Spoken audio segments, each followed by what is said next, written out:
Bonjour frères et sœurs, heureux de vous retrouver. La semaine avance et nous approchons de l'apothéose de sabbat prochain. Aujourd'hui, le sujet que j'aimerais approfondir avec vous, c'est celui du jugement investigatif.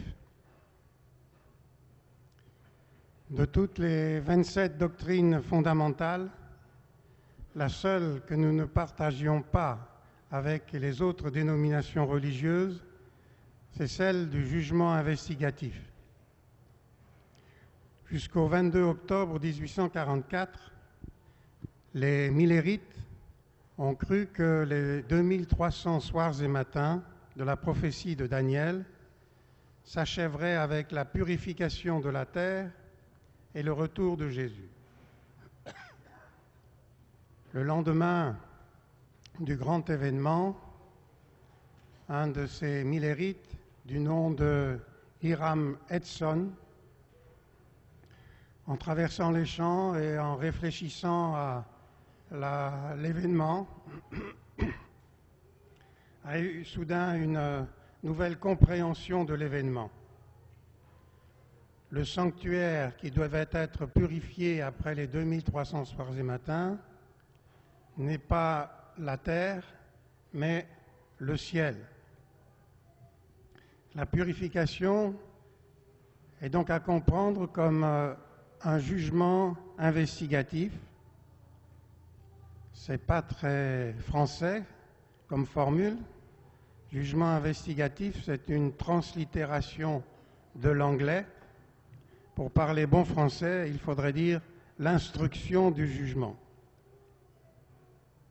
L'instruction des jugements, d'après Edson, et sera repris par l'Église, commence en 1844 et s'achève à la fin du temps de grâce.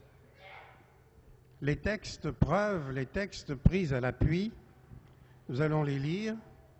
Il se trouve le premier dans Daniel, le livre du prophète Daniel, chapitre 8,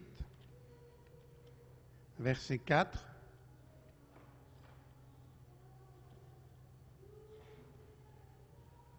Daniel 8, verset 14.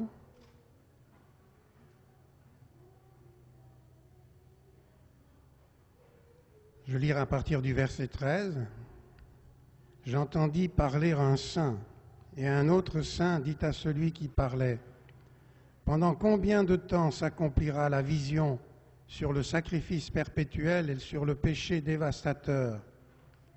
Jusque à quand le sanctuaire et l'armée seront-ils foulés? » Et il me dit, 2300 soirs et matins, puis le sanctuaire sera purifié. Le deuxième texte se trouve dans le livre du Lévitique, Lévitique chapitre 16,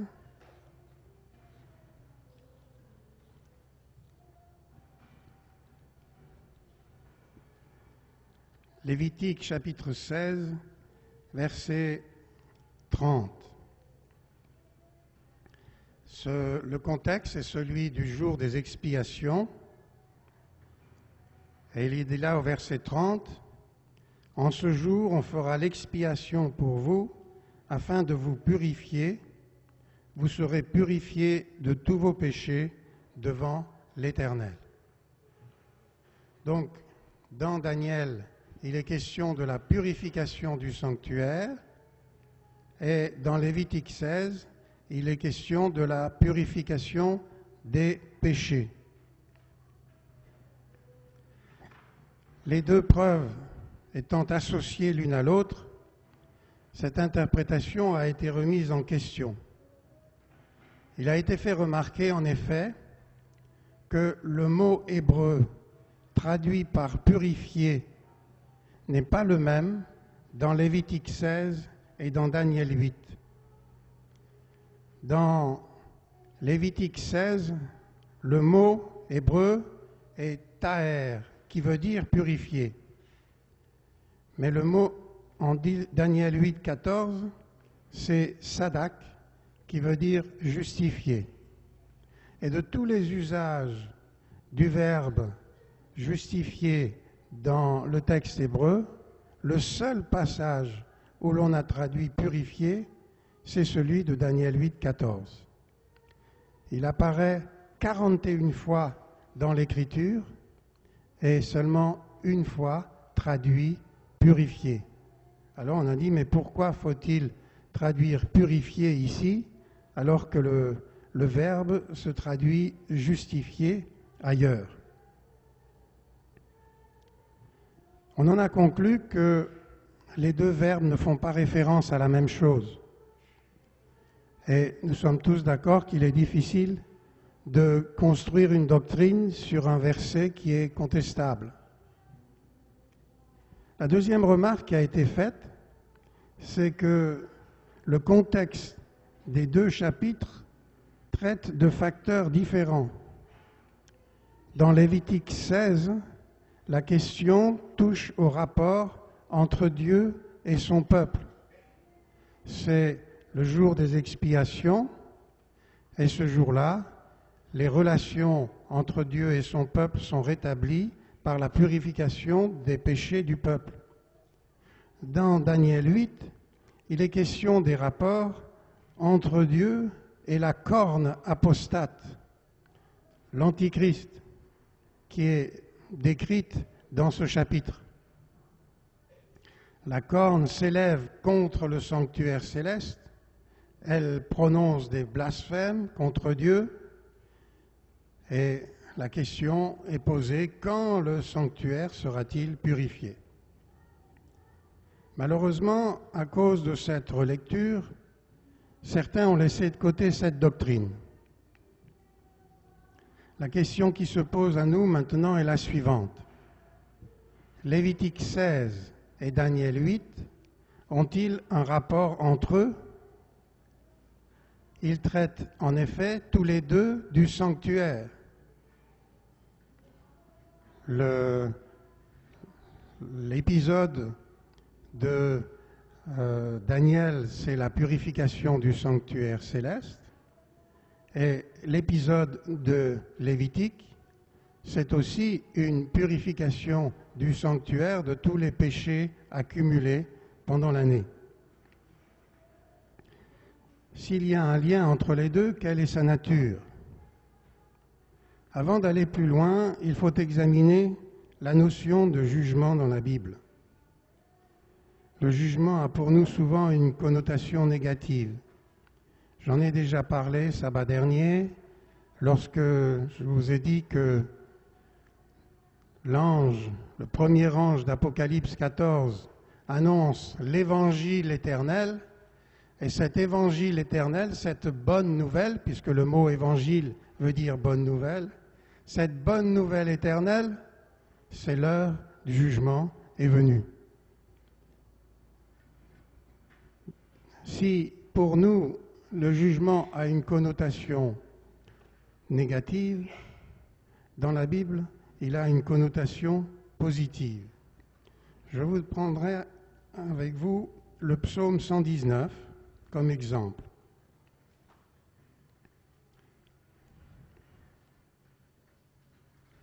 Psaume 119. Nous commencerons avec le verset 43. Psaume 119, verset 43. N'ôte pas entièrement de ma bouche la parole de la vérité, car j'espère en tes jugements. Verset 52. Je pense à tes jugements d'autrefois, ô Éternel, et je me console. Verset 62. Au milieu de la nuit, je me lève pour te louer à cause des jugements de ta justice. Enfin, au verset 175, à la fin du psaume, que mon âme vive et qu'elle te loue, et que tes jugements me soutiennent. On a représenté traditionnellement dans notre culture le jugement par une femme qui a les yeux bandés, qui tient dans une main une épée et dans l'autre une balance.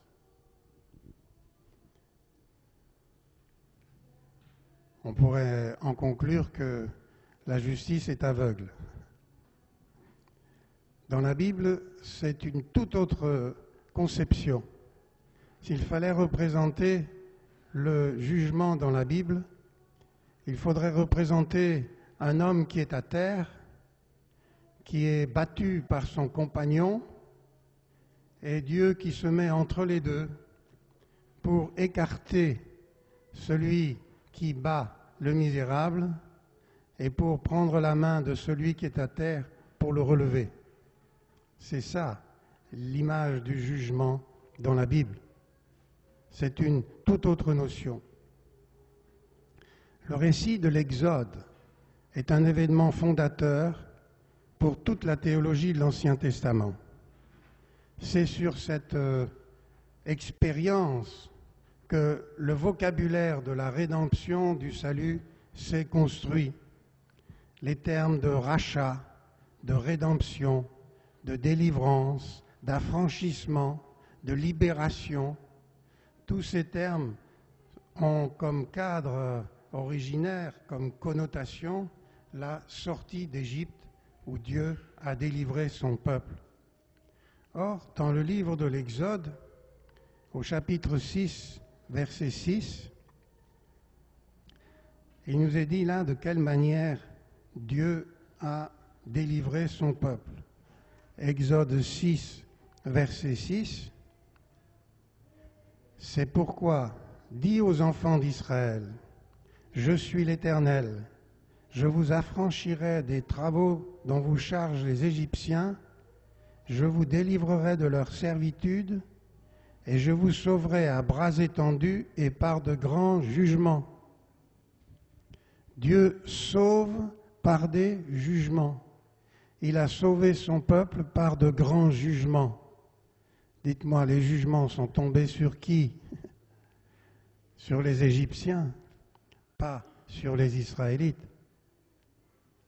Ainsi, le jugement a une connotation négative pour les violents, pour les pécheurs, et une connotation positive de délivrance pour ceux qui appartiennent à Dieu.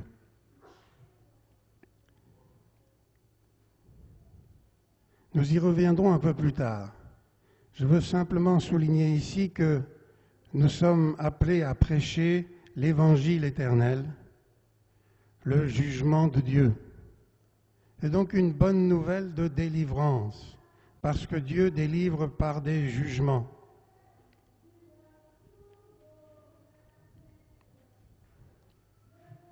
Le jugement pour le croyant a un tout autre contenu que le jugement pour l'incroyant.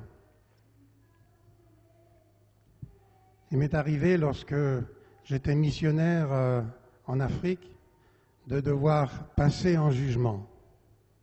C'est une expérience qui est très peu agréable. Nous avions en effet dû fermer notre menuiserie dans l'école que je dirigeais et l'unique employé de cette menuiserie a porté plainte parce que je lui avais donné une indemnité correspondant aux 5 années où il avait été notre employé. Il avait été engagé 5 ans auparavant, et on a donc dû lui donner ce qu'il avait droit. Mais quelques années plus tôt, il avait été employé par une mission adventiste dans le nord du Cameroun, et il estimait qu'il fallait aussi inclure les années de service dans le nord du Cameroun. Or, quand il avait été licencié de la mission du Nord Cameroun, il avait déjà reçu les indemnités pour le temps qu'il avait passé dans la mission. Toujours est-il qu'il porte plainte et je me trouve au tribunal.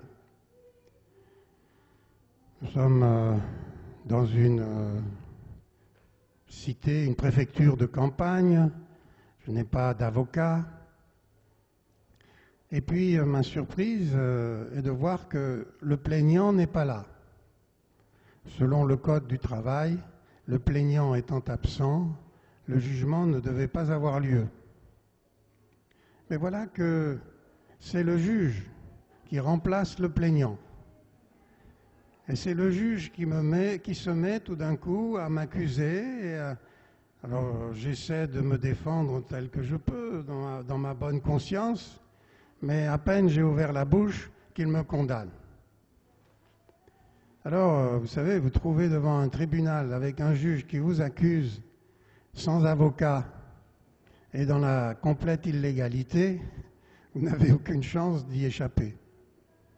Il faudra avoir recours à la cour d'appel pour être affranchi de ce jugement.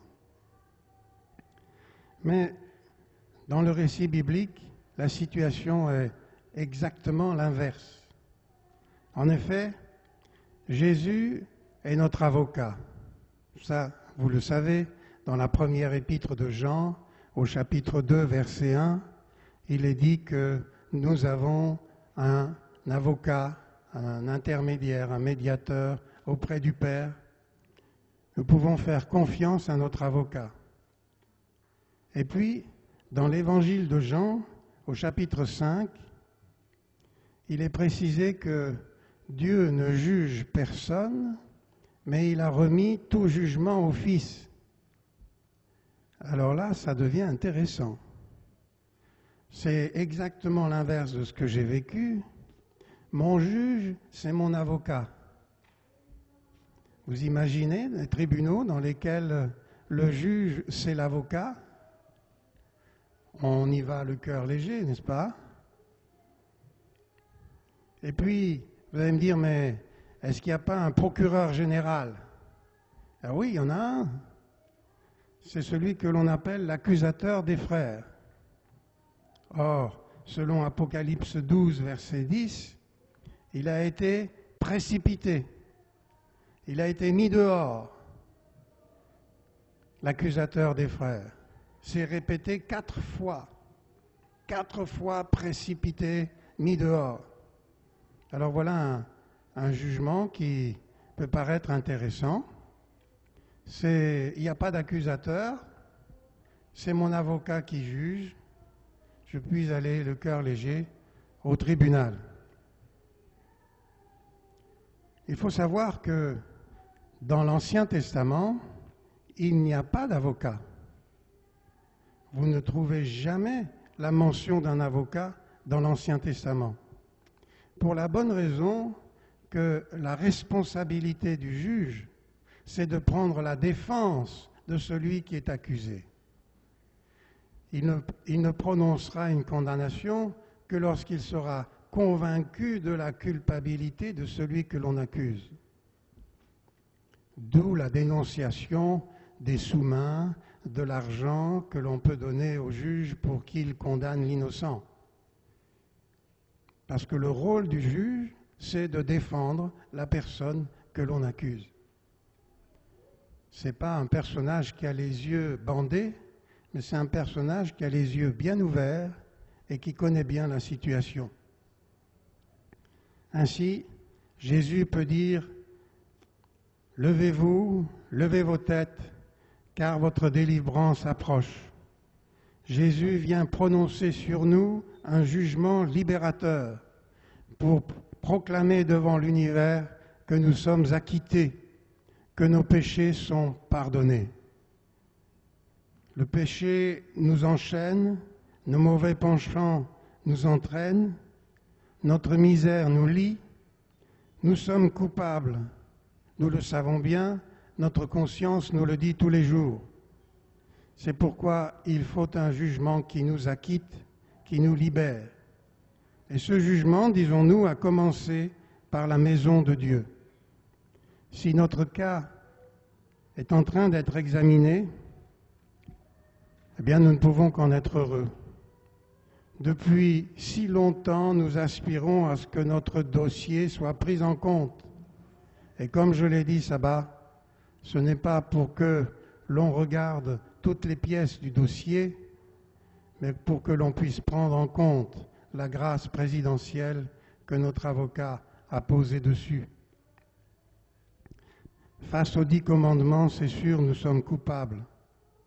Il faudrait même en inventer 10 autres sans notre imagination est fertile à faire le mal. Mais nous avons mis notre foi dans notre juge, qui est aussi notre avocat. Nous avons confessé nos péchés, notre incapacité, notre finitude, et nous nous sommes repentis.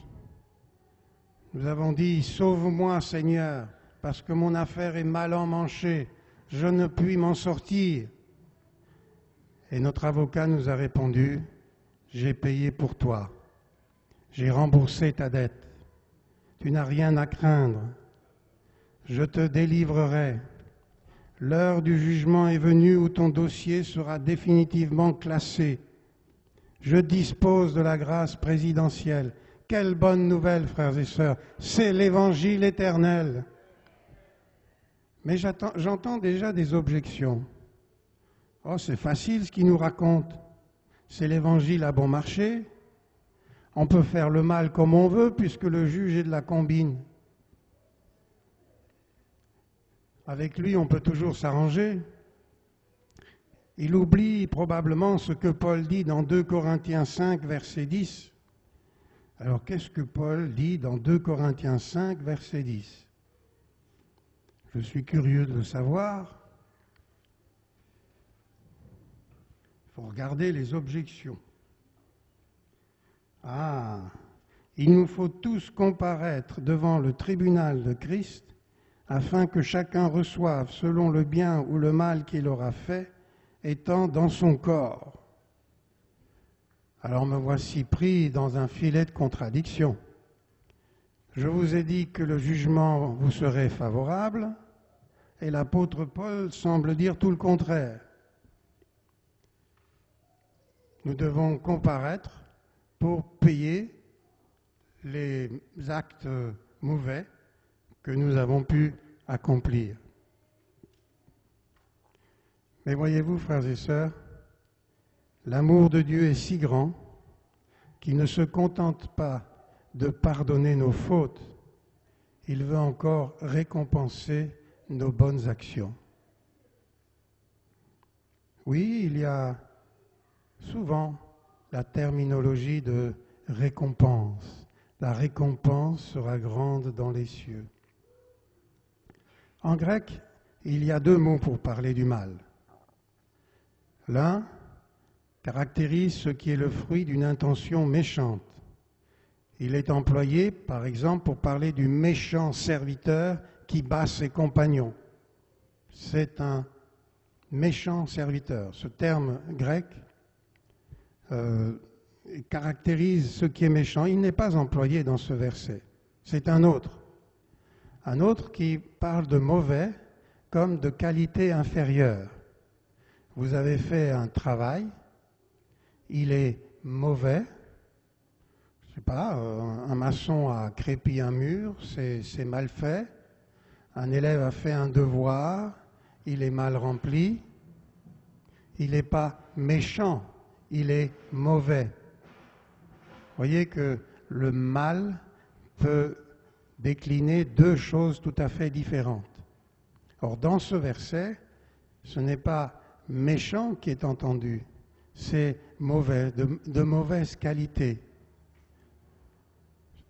l'apôtre Paul entend que dans le ciel, des récompenses seront accordées à ceux qui auront persévéré dans le bien. Tous ceux qui ont accepté Jésus pour leur maître passeront dans la classe supérieure. Tous ceux qui ont accepté Jésus pour leur sauveur passeront au niveau de la classe supérieure. Mais bien sûr, à la distribution des prix, il y en aura qui auront des prix un peu plus grands et d'autres un peu plus petits. Autrement dit, le salut, qui est l'élément de base, l'élément indispensable, nous est accordé en Jésus-Christ. Quant à la récompense, eh bien, elle est fonction de ce que nous aurons vécu. J'imagine que certains d'entre nous auront des bras beaucoup plus longs que les autres parce qu'ils auront conduit au Seigneur tant de personnes qu'il leur faudra des bras de 10 ou 20 mètres pour pouvoir les enserrer dans leurs bras lorsqu'ils les retrouveront dans le ciel. Il y en a d'autres, peut-être ils auront des petits bras parce qu'ils n'en auront qu'un. Mais nous nous retrouverons au ciel. J'emploie des images, bien sûr, mais je veux dire qu'il y a des choses qui sont tout à fait naturelles. Je serais heureux de me retrouver auprès de Moïse, auprès d'Abraham, auprès de Jésus. Mais ils sont bien plus grands que moi et je pourrais continuer à les admirer. L'apôtre Paul a développé ça dans sa première épître aux Corinthiens au chapitre 3, quand il a parlé de ceux qui construisent sur le fondement Jésus-Christ et où chacun recevra en fonction de ce qu'il a construit dessus. La base du jugement de Dieu, c'est la justice. Nous l'avons lu, Dieu est juste dans ses jugements. Or, l'une des caractéristiques de la justice de Dieu, c'est qu'elle est bien informée. S'il y a une instruction du jugement, cela laisse entendre tout simplement non pas que Dieu récolte toutes les informations, mais que le jugement que Dieu prononce est un jugement qui est bien informé. Nous disons souvent devant des situations, le Seigneur sait, le Seigneur connaît. Eh bien, dire cela, le Seigneur sait, le Seigneur connaît, ça veut dire que Dieu ne prononce pas de jugement sans être bien informé. Que son jugement est juste, il est tzedek en hébreu, c'est la justice de Dieu. Permettez-moi quelques exemples dans l'Ancien et le Nouveau Testament. Comment est-ce que Dieu est venu à détruire le monde ancien?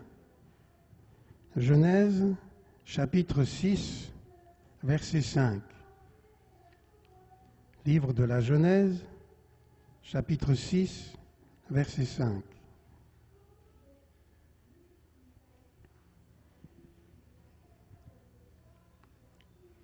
L'Éternel vit que la méchanceté des hommes était grande sur la terre et que toutes les pensées de leur cœur se portaient chaque jour uniquement vers le mal. Bien sûr, si nous prenons ce texte comme ça, directement, on se dit, tiens, mais qu'est-ce qu'il faisait avant? Il était distrait, il lisait son journal, et puis tout d'un coup, il a vu. Non, le texte dit, il vit, pour nous faire comprendre que si Dieu a décidé quelque chose, c'est parce qu'il sait, c'est parce qu'il a vu. Au verset 12 encore, il est dit, Dieu regarda la terre, et voici, elle était corrompue, car toute chair avait corrompu sa voix sur la terre. Dieu regarda la terre. Donc le récit de la Genèse veut nous assurer que si Dieu va accomplir ce geste terrible du déluge, c'est sur la base d'une solide information. Dans le récit de Sodome et Gomorrhe, il nous est dit que Dieu a décidé de détruire ces deux villes. Mais il vient voir Abraham pour lui faire comprendre qu'il n'agit pas sans avoir fait une enquête au préalable. Genèse, chapitre 18, versets 20-21. Genèse 18, versets 20-21. L'Éternel dit, « Le cri contre Sodome et Gomorrhe s'est accru, et leur péché est énorme. C'est pourquoi je vais descendre, et je verrai s'ils ont agi entièrement selon le bruit venu jusqu'à moi. Et si cela n'est pas, je le saurai. » Bon, encore une fois, si vous prenez ce texte tel qu'il est, ça voudrait dire que là-haut, Dieu, il ne sait pas grand-chose, et il faut qu'il vienne sur la terre, s'y promener, pour savoir si c'est vrai ou si c'est pas vrai les choses qu'on lui raconte là-haut. Mais ce texte n'est pas écrit pour nous donner cette information-là. Ce texte nous est donné pour nous dire que Dieu n'agit pas sans s'être informé au préalable, sans que sa justice ne soit fondée sur quelque chose de solide et de connu. Le dialogue avec Abraham aura pour seul motif de lui montrer qu'il avait fait la même démarche que lui avant d'agir. On lit souvent ce dialogue entre Abraham et Dieu, comme si Dieu avait l'intention de détruire, mais que heureusement il y a Abraham qui est là pour changer les sentiments de Dieu. Mais remarquez comment le dialogue se passe.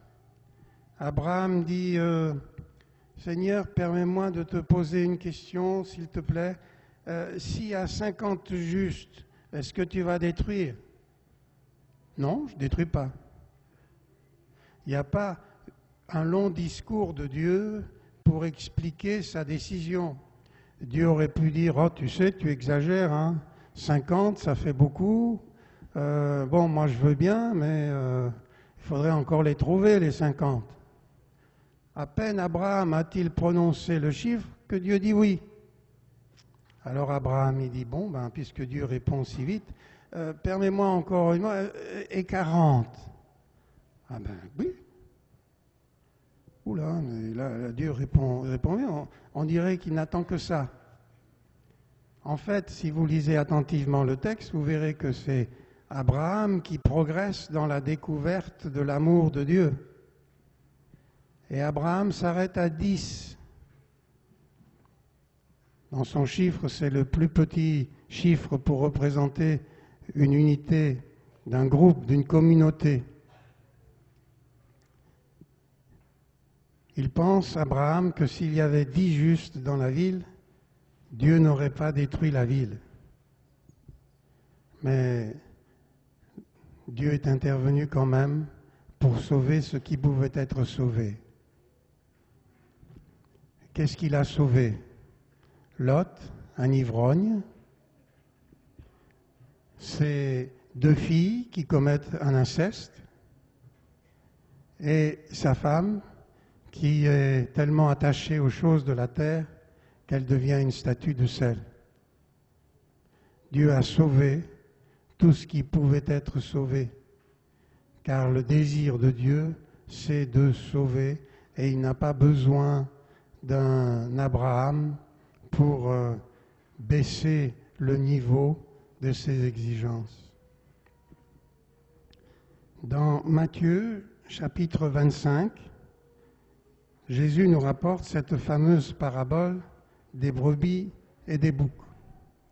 Matthieu se situe au niveau du retour de Jésus,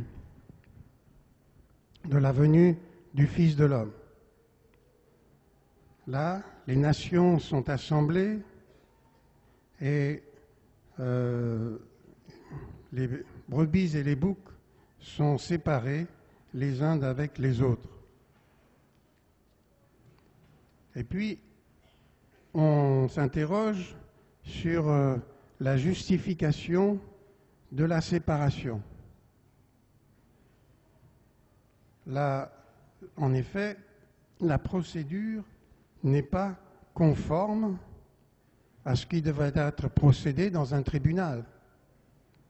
En effet, dans un tribunal, on énonce d'abord les actes qui ont été commis et on prononce ensuite la sentence en vertu des actes qui ont été commis. Or, dans Matthieu 25, on prononce la sentence et après les condamnés demandent « mais pourquoi ? Pourquoi est-ce que je suis à droite ? Pourquoi je suis à gauche ?» Cet ordre inverse montre que le procès a été fait avant le déroulement des événements. Il y a eu une instruction du jugement préalable au jugement. C'est préalablement à la décision que Dieu a choisi qui serait à gauche et qui serait à droite, cela sur la base d'une information bien fondée que Jésus donne et il explique pourquoi les uns sont à gauche, pourquoi les autres sont à droite. Je terminerai en citant encore un texte explicite de la deuxième épître de Paul à Timothée, au chapitre 4, verset 8.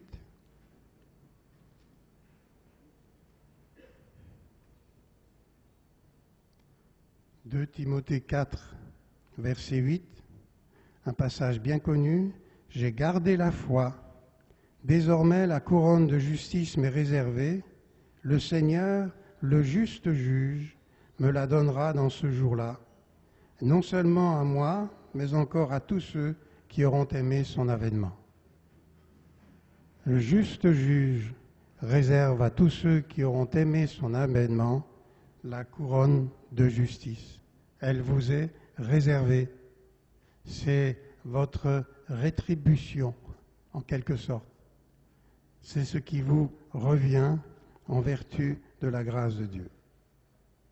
En conclusion de cette première partie, nous pourrions dire que Dieu délivre son peuple par un jugement, que Jésus revient pour apporter aux justes leur rétribution, enfin que le jugement dernier est précédé d'une enquête préliminaire, ce qui est conforme à la justice de Dieu.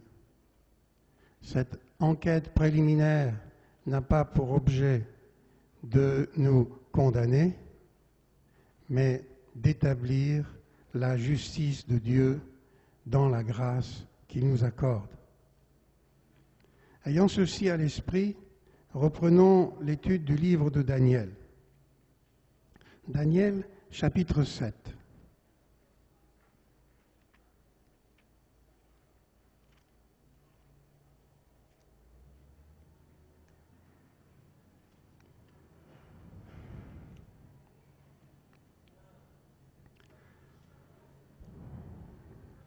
Ce chapitre, en effet, est souvent utilisé en raison de la vision d'un jugement.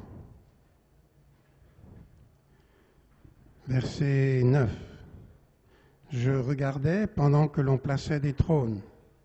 L'Ancien des jours s'assit, son vêtement était blanc comme la neige et les cheveux de sa tête étaient comme de la laine pure. Son trône était comme des flammes de feu et les roues comme un feu ardent.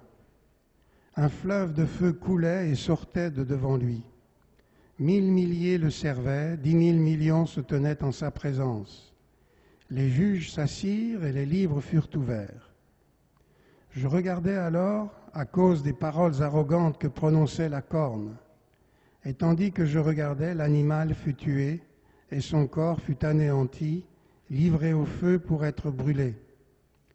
Les autres animaux furent dépouillés de leur puissance, mais une prolongation de vie leur fut accordée jusqu'à un certain temps.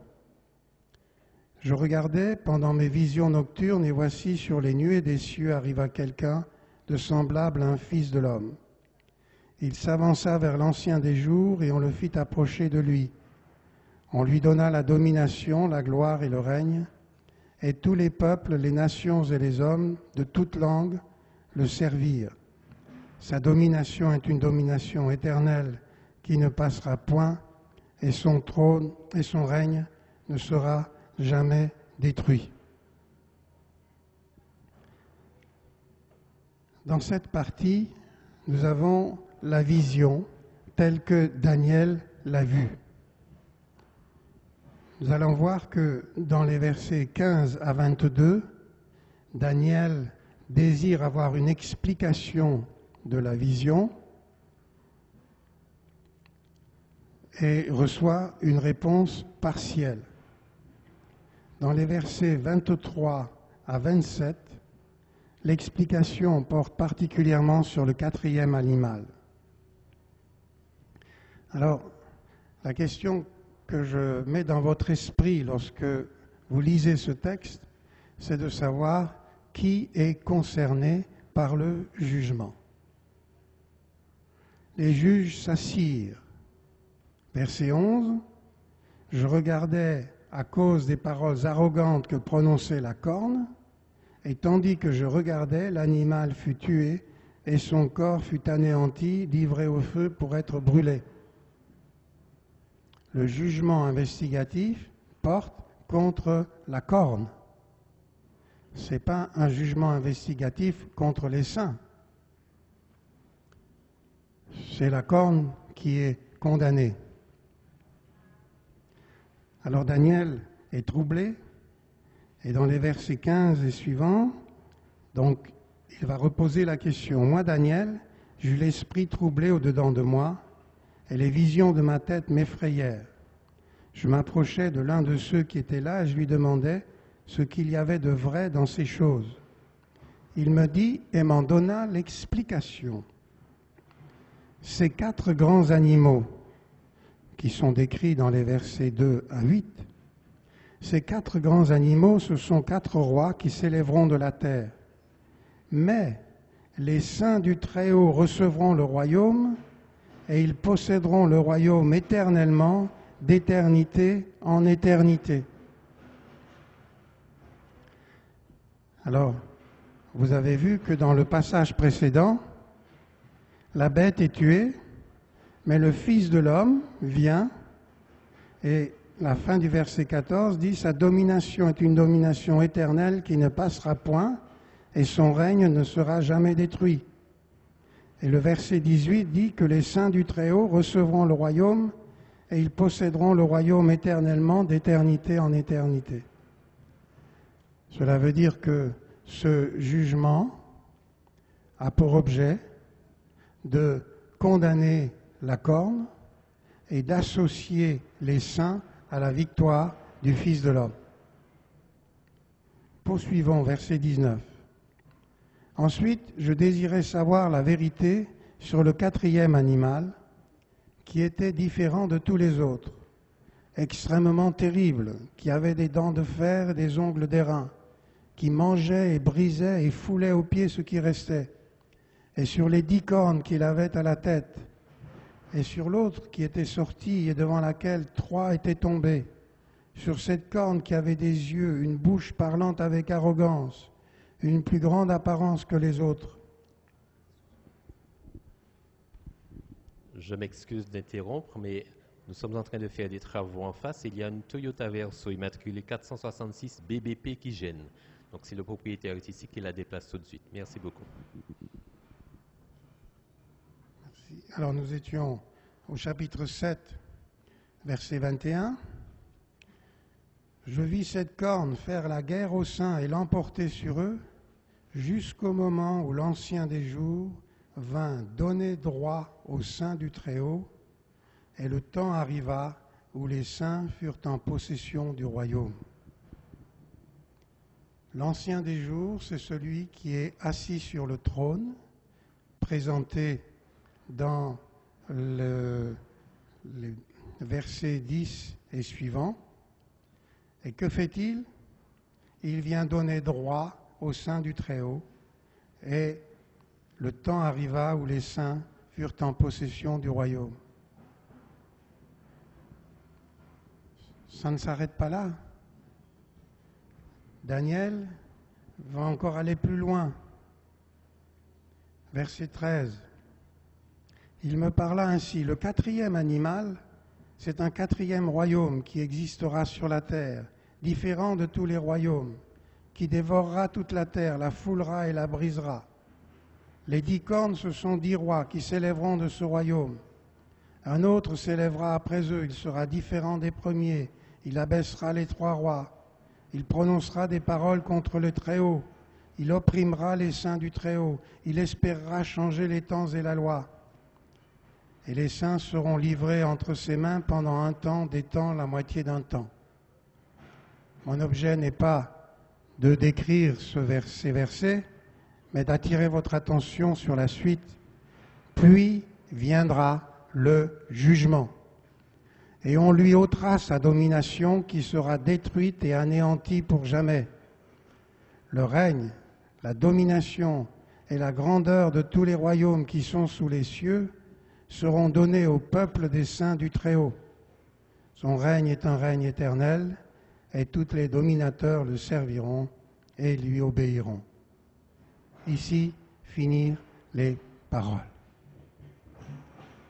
Si vous avez bien noté, chaque fois que dans ce chapitre, il est question d'un jugement, c'est toujours un jugement favorable aux saints à l'encontre des puissances hostiles, à l'encontre de ceux qui les persécutent, de la corne.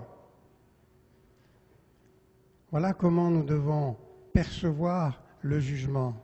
Oui, l'heure du jugement est venue, c'est l'heure du jugement de Babylone, c'est l'heure du jugement de la bête et du faux prophète, et c'est l'heure de notre rédemption. Et si le jugement commence par la maison de Dieu, c'est pour libérer la maison de Dieu des souffrances que lui imposent les puissances hostiles qui s'élèvent contre Dieu.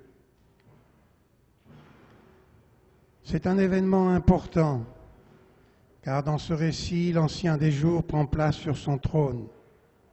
Les trônes sont nombreux, il y a un jury céleste. Le jugement a lieu à un moment donné, quand les juges s'asseyent et ouvrent les livres. Les armées angéliques sont présentes. Quand a-t-il lieu?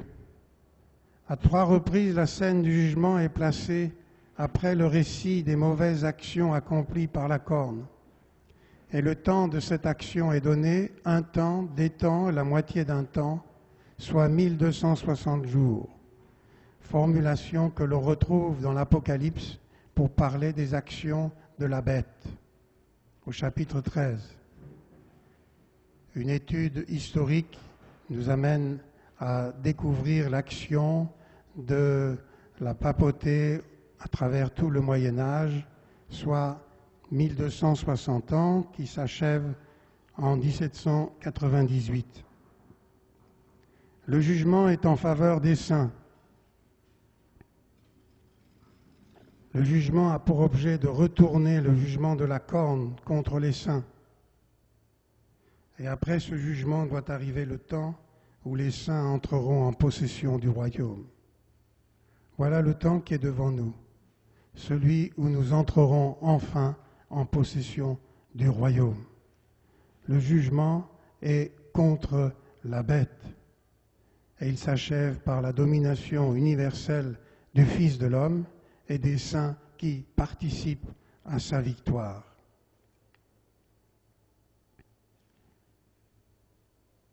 Ceci dit, venons-en au chapitre 8 de Daniel. Il est question, une fois de plus, de puissances qui se succèdent et de la fameuse corne. Comme au chapitre 7, cette corne s'oppose à Dieu, persécute les saints. Le chapitre 8 récapitule dans son ensemble le chapitre 7 et son sommet.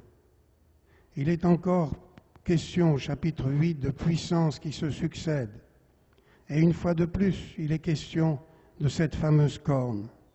Cette corne s'oppose à Dieu, persécute les saints. Et le sanctuaire est concerné, un jugement de purification ou justification est prononcé. Il y a une injustice qui rejaillit contre Dieu. Chaque fois qu'un enfant de Dieu est soumis aux assauts de la violence, de la méchanceté, de l'injustice, c'est Dieu qui est atteint. Quand nous n'avons pas la foi, nous disons, mais qu'est-ce que j'ai fait au bon Dieu pour qu'il m'arrive tout ça? Comme si c'était lui qui est responsable de tous les malheurs qui m'arrivent. Non, le mal, c'est Satan. Relisez le livre de Job et vous verrez combien Satan peut être à l'œuvre. Il s'agit donc par un jugement de rétablir la justice de Dieu qui sauve ses enfants et de dénoncer le malin. Un jour, il y avait une femme qui était malade et sur le point de mourir. Le pasteur est venu lui rendre visite et lui a posé cette question un peu saugrenue de la part d'un pasteur. « Ma sœur, vous êtes prête pour la mort? Et si vous n'étiez pas sauvée ?» Alors la sœur, elle regarde son pasteur et lui dit, « Écoute, mon pasteur, je vais te dire quelque chose. Si je ne suis pas sauvé, je perds mon âme, mais Dieu perd sa réputation. »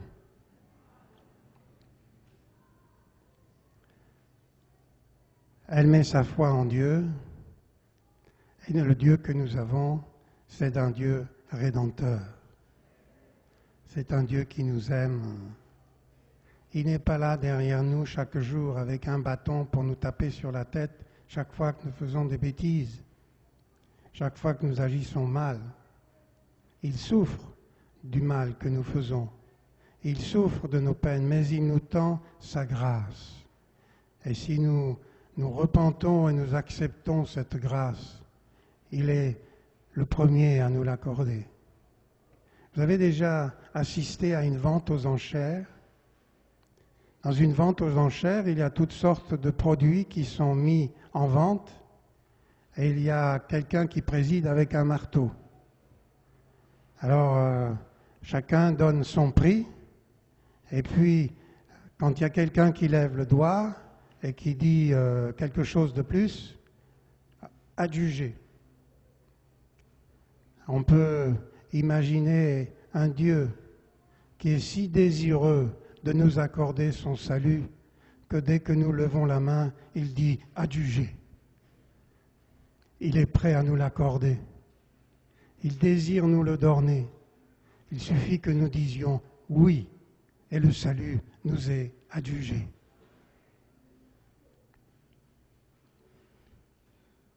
Le jugement investigatif, en français on dirait l'instruction du jugement, n'est pas un examen des consciences des fidèles, parce que Dieu aurait des doutes à leur sujet.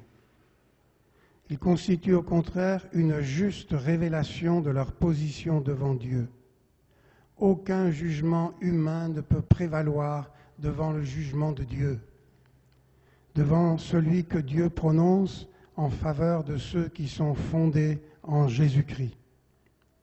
L'attachement du croyant à Jésus-Christ montre qu'il n'a rien à craindre du jugement. La vie et la mort en Christ permet d'envisager le jugement avec joie, gratitude et louange dans la certitude du salut. L'instruction du jugement révèle aux enfants de Dieu que des jours meilleurs les attendent. Du trône du souverain juge émane la certitude que Dieu rendra justice en faveur des saints. D'ailleurs, les textes le montrent, que ce soit Daniel 7, Daniel 8, où le jugement est si positif qu'il est chaque fois suivi dans le récit biblique du triomphe des saints à qui le royaume est remis. L'œuvre de la croix nous assure qu'une œuvre s'accomplit dans le ciel en notre faveur. le retour du Christ prendra forme de sentence. À ce moment-là, le cas de tous aura été réglé. Et nous, les rachetés, vivant dans l'espérance, nous serons enlevés à la rencontre du Seigneur dans les airs.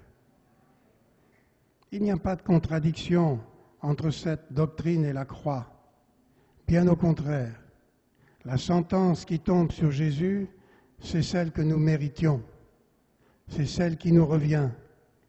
Accepter cette sentence et cesser de se révolter, c'est reconnaître que la grâce de Dieu nous sauve. Mais l'acceptation de cette grâce ne nous épargne pas les souffrances de ce monde. Bien au contraire. Dès que vous acceptez de suivre le Christ, le monde vous accuse. Il déclare faiblesse, ce que vous appelez amour. Il déclare folie, ce que vous appelez générosité. Il déclare inconscience, ce que vous appelez foi. Vous n'êtes pas à la page si vous n'aimez pas ce qu'il aime.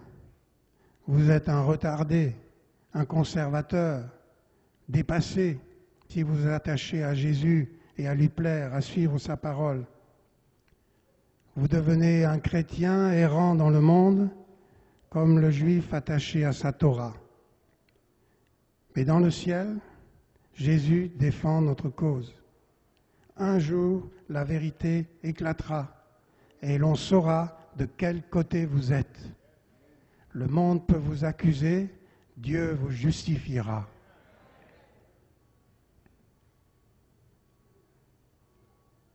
Il me revient maintenant de prendre quelques minutes pour parler d'une autre facette de ce jugement, c'est l'œuvre que le Christ accomplit dans le sanctuaire céleste.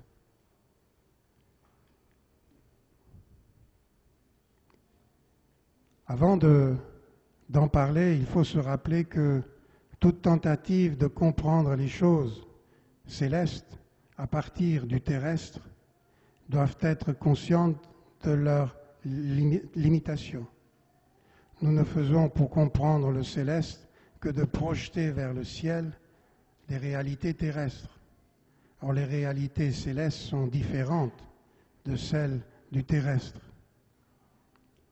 Les descriptions des choses célestes par les écrivains sacrés n'ont pas pour objet de satisfaire notre curiosité, de nous informer, mais de nous faire comprendre un aspect de la personne et de l'œuvre de Dieu. Ça ne veut pas dire qu'il n'y aurait pas de sanctuaire céleste, mais que la réalité des choses célestes ne sont perceptibles qu'à partir des choses terrestres, des mots, des réalités terrestres. Le sanctuaire céleste, la Jérusalem céleste, ne relève pas du mythe. D'ailleurs, il est assez intéressant de noter que dans l'Apocalypse, il n'y a pas de sanctuaire céleste. Dans la Jérusalem céleste, Dieu lui-même est le sanctuaire. Et si vous prenez les dimensions de la Jérusalem céleste, vous verrez qu'elle a la même longueur, largeur et hauteur. Elle forme un cube.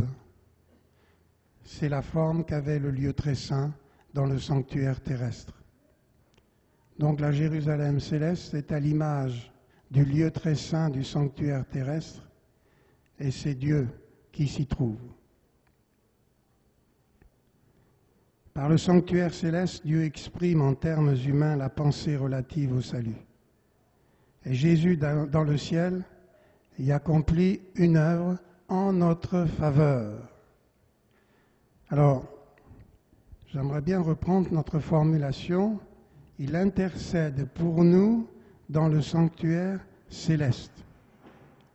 Cela est fondé sur l'Épître aux Hébreux, Épître aux Hébreux, chapitre 9, versets 11 et 12. Épître aux Hébreux, chapitre 9, versets 11 et 12. Christ est venu comme souverain sacrificateur des biens à venir. Il a traversé le tabernacle plus grand et plus parfait, qui n'est pas construit de main d'homme, c'est-à-dire qui n'est pas de cette création. Et il est entré une fois pour toutes dans les lieux très saints, non avec le sang des boucs et des veaux, mais avec son propre sang, ayant obtenu une rédemption éternelle. Jésus est notre Rédempteur. Il est dans le sanctuaire céleste en tant que notre Rédempteur. Et au chapitre 7, verset 25, il est dit « C'est pour cela qu'il peut sauver parfaitement ceux qui s'approchent de Dieu par lui, étant toujours vivant pour intercéder en leur faveur. » À partir de cette déclaration, beaucoup ont transposé sur Jésus ce que certains donnent de la Vierge Marie. Sainte Marie, Mère de Dieu, priez pour nous pauvres pécheurs. Alors, on dit, Seigneur Jésus, prie pour nous pauvres pécheurs. Et on demande à Jésus d'intercéder auprès du Père. Le Père, c'est le Père Fouettard, et Jésus, c'est la bonne maman qui doit calmer le Père pour qu'il ne se mette pas en colère. Lisez avec moi et soulignez, je vous prie, dans votre Bible, ce que Jésus dit dans l'Évangile de Jean, au chapitre 16, verset 26. Ce verset parle de nos prières que nous prononçons au nom de Jésus. En ce jour-là, donc chapitre 16, verset 26, « En ce jour, vous demanderez en mon nom, et je ne vous dis pas que je prierai le Père pour vous, car le Père lui-même vous aime. » Jésus n'est pas là pour prier le Père de bien vouloir se calmer et accorder ce qu'il lui demande. Jésus le dit clairement, le Père vous aime. D'ailleurs, Jean 3,16, que nous connaissons par cœur, nous rappelle que Dieu a tant aimé le monde qu'il a donné son Fils unique. Alors, me direz-vous, en quoi Jésus est-il un médiateur ? Eh bien, nous allons prendre 1 Timothée, chapitre 2, verset 5. 1 Timothée, chapitre 2, verset 5. Il y a un seul Dieu et aussi un seul médiateur entre Dieu et les hommes, Jésus-Christ, homme, qui s'est donné lui-même en rançon pour tous. S'il vous plaît, ne lisez pas ce texte à l'envers. Il n'est pas dit qu'il y a un médiateur entre les hommes et Dieu. Il y a un médiateur entre Dieu et les hommes. Jésus est le souverain pontife, celui qui fait le pont entre Dieu et les hommes, pas entre les hommes et Dieu.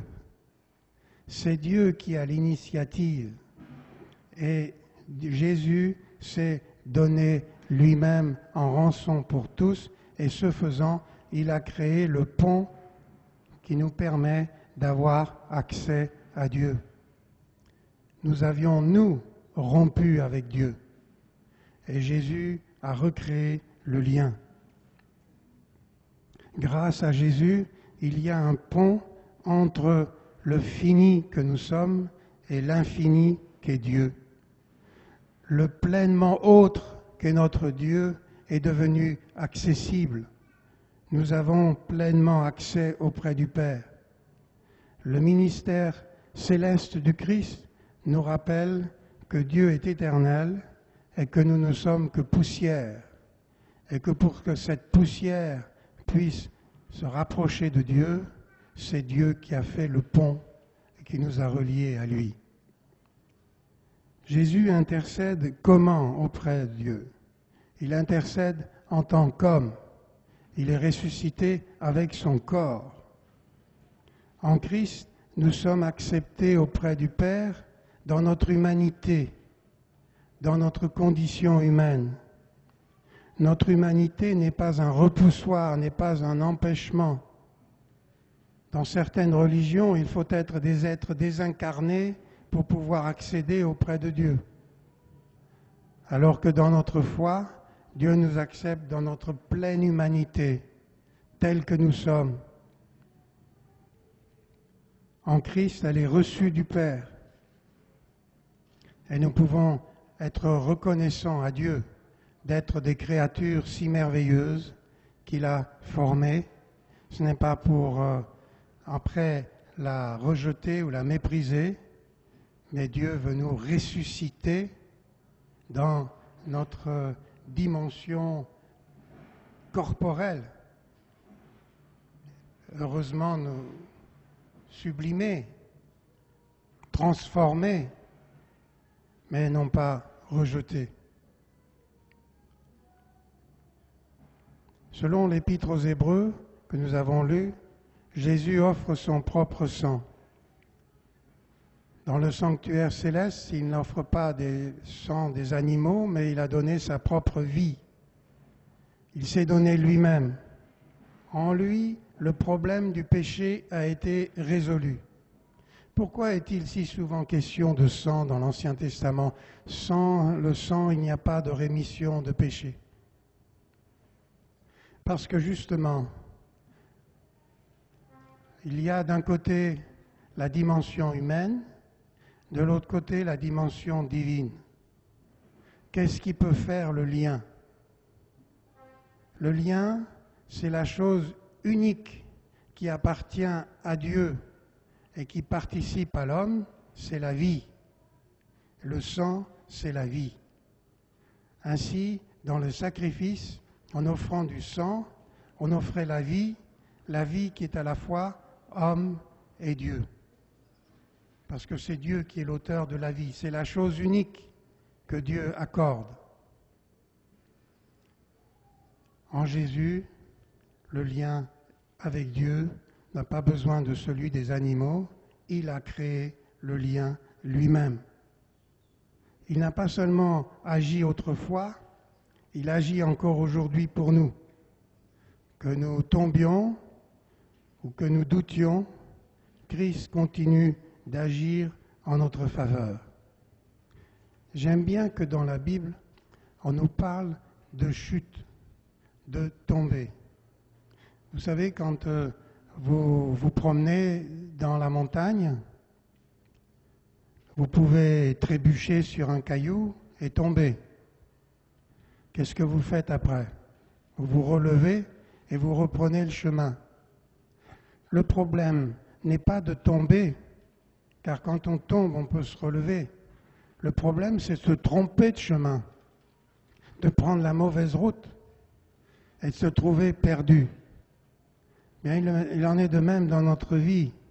Il peut nous arriver de tomber, il peut nous arriver de chuter. Eh bien, nous pouvons, par la grâce de Dieu, nous relever et reprendre le chemin. Ce qu'il faut prendre garde, c'est à ne pas se tromper de chemin et à partir dans une mauvaise direction. Le texte nous dit que Jésus intercède au ciel pour nous. Cela veut dire que le ciel tout entier s'intéresse à notre salut. Tout ce que nous faisons, disons, pensons a une dimension cosmique. Si vous vous posiez sur la Lune avec un télescope, vous pourriez voir ce qui se passe sur la Terre. Si vous alliez sur Mars avec un télescope plus grand, vous pourriez voir ce qui se passe sur la Terre. Cela veut dire que tout ce qui se passe sur la Terre se répand dans l'univers, de telle sorte que quand on se met dans un coin de l'univers, avec un télescope suffisamment puissant, la lumière qui ressort de la Terre arrive jusque-là. Ça veut dire que toutes les violences, toutes les guerres, tout le mal qui s'accomplit sur la Terre pollue l'univers entier en se répandant comme la lumière, d'où la nécessité de la création de nouveaux cieux et d'une nouvelle terre où le mal aura disparu. Enfin, le sacerdoce du Christ fonde le nôtre. Le Christ nous a établis en sacerdoce royal. Le ministère du Christ dans le ciel s'accomplit aussi sur la terre à travers nous. Nous parlons du sacerdoce universel. Nous sommes tous prêtres. Nous accomplissons tous un sacerdoce. Mais le sacerdoce unique, c'est celui de Jésus.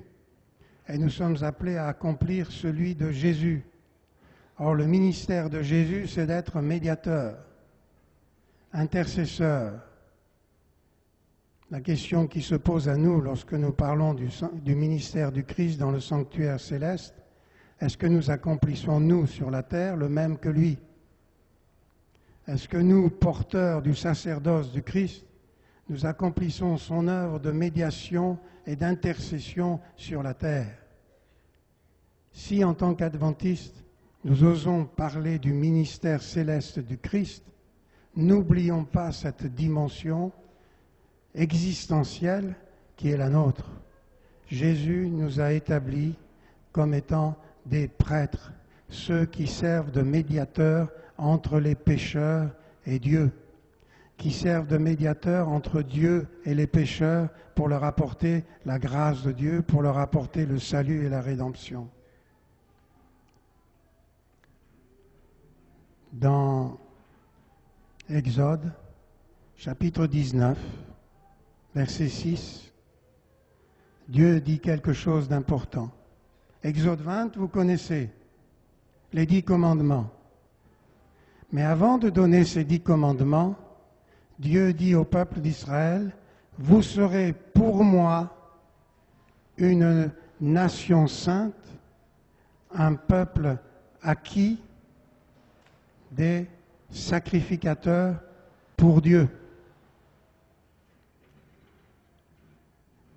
Jésus n'a pas dit « Vous serez pour moi une compagnie de juristes.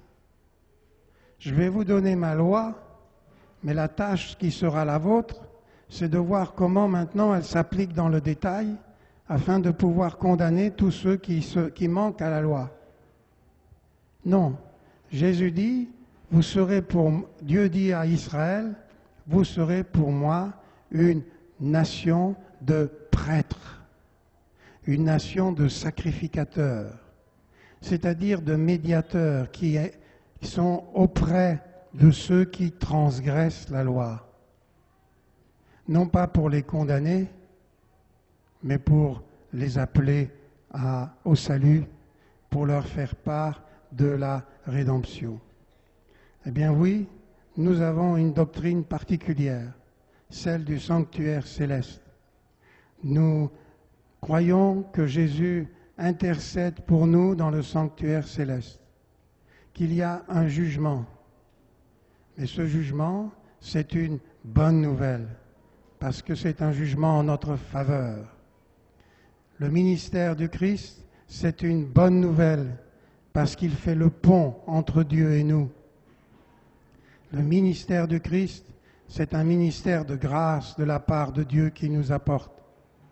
Plus nous comprendrons cela, plus nous comprendrons notre propre ministère, qui est un ministère de grâce et de rédemption. Puisse-t-on reconnaître dans l'Église adventiste un peuple d'hommes et de femmes qui savent intercéder en faveur des pécheurs et leur présenter la grâce de Dieu. Si cela pouvait être vrai, le message de ce matin n'aurait pas servi à rien. Merci pour votre attention.